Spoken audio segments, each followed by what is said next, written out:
اینا رو گفتیم تا اینکه با این مثال ها یه مقدار مطالب براتون ساده تر بشه. حالا میخوایم یه خورده تخصصی تر به قضیه نگاه کنیم. ما آی پی ادرس رو به این صورت نوشته میشه X Y Z W، یعنی 4 قسمت که هر قسمت 8 بیت هست، مجموعاً 32 بیت آی پی ادرس داریم. هر کدوم اینا یک اکتت یا یک هشتایی محسوب میشن. ما اگر بیایم اینو معادل باینریش بنویسیم 32 تا خونه داریم که تو این هر کدوم از این خونه ها میتونیم عدد 0 یا 1 رو بنویسیم. فرض کنیم همه خونه های ما 0 بشه، اون وقت آی پی من میشه 0 0 0 0. حالا فرض کنیم تو بهترین حالت همه خونه ها 1 بشه، یعنی روشن باشه. آی پی من میشه 255 255. پس کل آی پی ادرس های ورژن 4 دنیا از رنج 4 تا 0 شروع میشه تا 255 255 255 255 و من خارج از این محدوده آی پی ندارم. من آی پی ندارم که 256 باشه. بالاتر از 255 عددی تو آی پی ادرس ندارم. علتش هم مشخصه، به خاطر اینکه وقتی همه خونه ها 1 باشه عدد 255 دارم تو بهترین حالت. پس آی پی ادرس من قطعا عددی است بین 4 تا 0 تا 4 تا 255، حالا هر عددی میخواد باشه. خب حالا که آی پی ادرس من دنیاش انقدر بزرگه، برای اینکه کار راحت تر بشه ما اینو میایم دسته‌بندی یا کلاس بندی میکنیم تا باهاشون بتونیم بهتر کار کنیم. اینجا یه خورده مطالب تخصصی میشه، ازتون میخوام بیشتر دقت کنید. کلاس اول من کلاس A هستش. قطعا آی پی ادرس هایی که تو کلاس A هستن با اعداد بین 1 تا 126 شروع میشن، یعنی اکتد اولشون.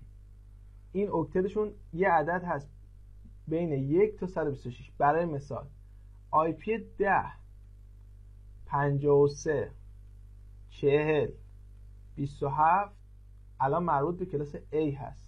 چرا؟ چون اولین اکتد با 10 شروع میشه و 10 عددی است بین 1 تا 126. پس تکلیف این آی پی مشخص شد، تموم شد. این آی پی مربوط به کلاس A هستش.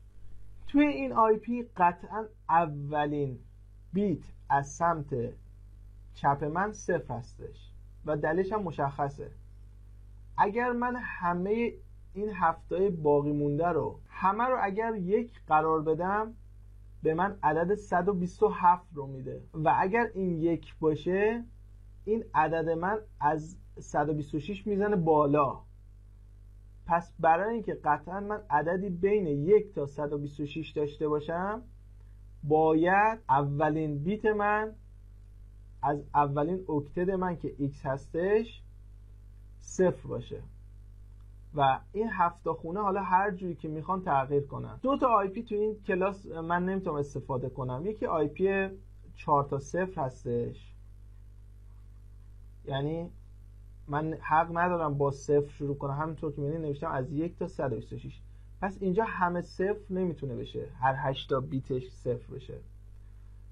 و از آی پی 127 هم نمیتونم استفاده کنم، حالا هر چیزی میخواد سایر در واقع اکتتاش باشه.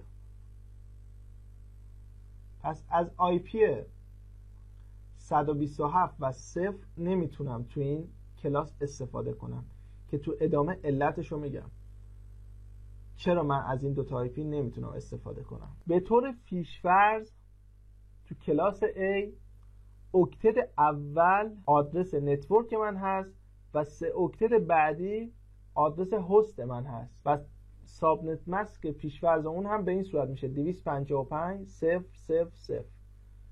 اگر از اسلاید قبلی یادتون باشه گفتیم جاهایی که 1 هستش جزء آدرس نتورک قرار میگیره. پس چون این اولیش 255 اولین اکتدش هم شده نتورک. تعداد شبکه‌هایی که تو این کلاس A میتونم داشته باشم، یا اگر بخوایم به اون مثال برگردیم تعداد خیابون‌هایی که من میتونم داشته باشم برابر است 2 به توان 7 منهای 2. این 7 از کجا اومده؟ این 7 از این 7 بیت آزادی که من میتونم باهاشون 0 و 1 ها رو قرار بدم تولید شده، چون اولی که ثابت 0. این 2 برای چی کم شده؟ به خاطر اینکه از 4 تا 0 و 127 نمیتونم استفاده کنم.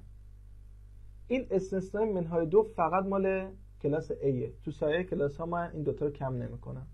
ما فقط توی کلاس A از 2 تا آدرس 4 تا 0 و آدرس 127 حالا هر چیزی نمیتونیم استفاده کنیم. تعداد هست هایی که تو هر شبکه میتونم داشته باشم، یا تو اون مثال قبلی اون برگردیم، تعداد منازل مسکونی که تو هر خیابون میتونم داشته باشم برابر است با 2 به توان 24 منهای 2.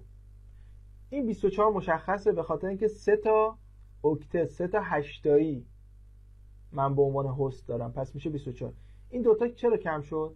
اگه یادتون باشه گفتم اولین آدرس که 0 هست و آخرین آدرس که 255 هست قابل استفاده نیست.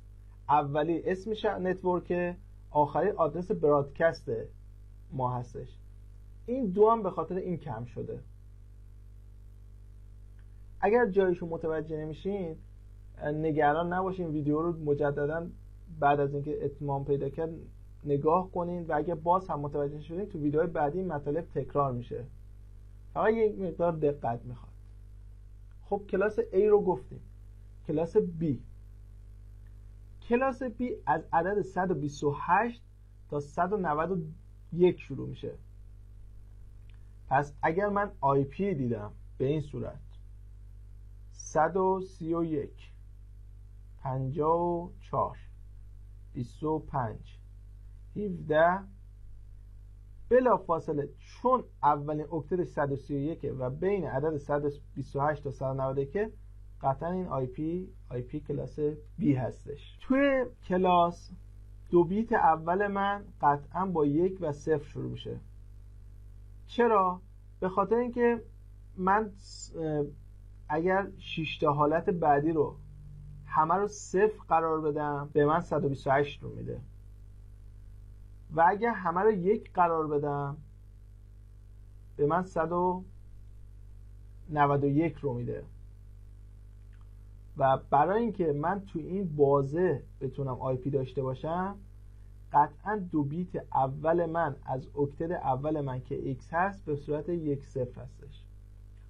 تعداد نتورک های این شبکه به صورت پیش‌فرض 2 تا اکتد اولش جزء نتورکه و دیفالت ثابت مسکش به این صورته 2 تا 255 00. تعداد شبکه هایی که میتونم داشته باشم، تعداد خیابون هایی که میتونم داشته باشم 2 به توان 14 هستش. این 2 به توان 14 چجوری اومده؟ خب من تو اینجا حق دارم از 6 تا استفاده کنم. توی قسمت دومش اینجا هم 8 تا دارم، پس اینجا من 6 تا داشتم. توی یکم 8 تا دارم، جمعا شده 14 تا. 2 به توان 14. اینجا هم دیگه چیزی کسر رو نمی کنم، از همش میتونم استفاده کنم. و تعداد منازل مسکونی که تو هر خیابون میتونم داشته باشم، تعداد هست هایی که میتونم تو هر نتورک داشته باشم برابر است با 2 به توان 16 منهای 2. 16 مشخصه به خاطر اینکه 2 تا اکتدش به عنوان هست هستش. این منهای 2 هم به همون دلیلی که اولین و آخرین IP رو نمیتونم استفاده کنم. کلاس بعدی کلاس C هستش که شاید شما این کلاس رو بیشتر به چشتون خورده باشه و IP اون اولین اکتدش قطعا از 192 شروع میشه تا 223. خارج از این محدوده نیست. یعنی من اگه IP دیدم به شکل 200 20 40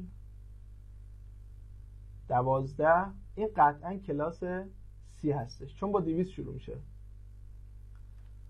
برای اینکه توی رنج 192 تا 223 رو بسازم قطعا 3 بیت اول من از اکتد اول من که X هستش باید 1 1 0 باشه. سایر خونه ها رو اگر من همه رو 0 بذارم یا همه رو 1 بذارم رنجز بین 192 تا 223 رو برای من میسازه. خب تو این آدرس من 3 تا اکتد اولم به عنوان آدرس نتورکم و آخری به عنوان آدرس شبکه آدرس هست من هستش. سابنتش به صورت 3.255 صفره.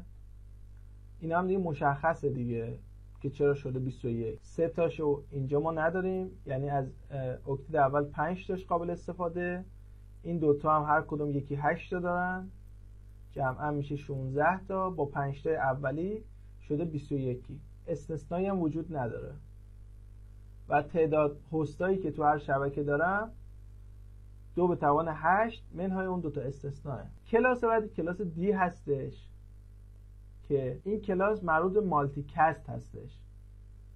مالتی کست زمانی است که من قراره یک بسته رو به یک تعداد خاصی بفرستم. مثلا توی یک خیابونی که 200 تا خونه وجود داره، میخوام 10 تا از این خونه هایی که مد نظرم رو براشون بفرستم. این با برادکست فرق داره. برادکست برای همه میفرستم، هیچ تفاوتی قائل نمیشم. اما توی مالتیکست من قرار برای یک سری از آی پی هایی که از قبل سلکت کردم یک سری چیزها رو بفرستم. رنج این کلاس 224 تا 239 هستش و سایر موارد میبینیم که چون واسه ما مهم نبود و ما باش سر و کار نداریم، اینجا دیگه ریزشو ننوشتم من. ما راجع به مالتیکست بیشتر تو دورهای سیسکو صحبت میکنیم و تو دورهای مایکروسافت یه مقدار کمتر، ولی به صورت تخصصی و خیلی جامع تو دوره سیسکو مخصوصا توی CCNP خیلی دیگه با این قضیه سر و کار داریم. شما میتونید آدرس های مالتیکست رو هر کدوم ببینید برای چه استفاده رزرو شده. توی این آدرس که من به اشتباه تو قسمت اکسپریمنتال نوشتم، این آدرس در واقع مال مالتیکسته. به این قسمت به این سایت مراجعه کنید، سایت yana.org، آدرسی که مشاهده میکنید و ببینید توی این رنج 224 تا 239 هر کدوم از این آی پی ها برای چه اهدافی رزرو شدن و استفاده میشن. البته برای شما که اگر تازه شروع کار هستین و هنوز حرفه‌ای نشدین، زیاد الزامی نیست که به این سایت مراجعه کنید و اینها رو بررسی کنید، فقط برای کسایی که علاقه‌مند هستن. آخرین کلاس که وجود داره کلاس ای هستش که از رنج 240 شروع میشه تا 254. این کلاس آزمایشی هست. شما این رو به هیچ عنوان هیچ جا نمیبینید و هیچ جا ازش استفاده میشه. برای مصارف خودشون سازندگانش اینو رزرو کردن تا خودشون استفاده کنن، حالا برای اهداف مختلفی که وجود داره. پس از رنج 240 تا 254 رو ما کلاس ای در نظر میگیریم و جزء اکسپریمنتال هستش. این آدرسی هم که نوشتم مربوط به مالتیکست میشه و این آدرس سایت اصلا به قسمت اکسپریمنتال ربطی نداره.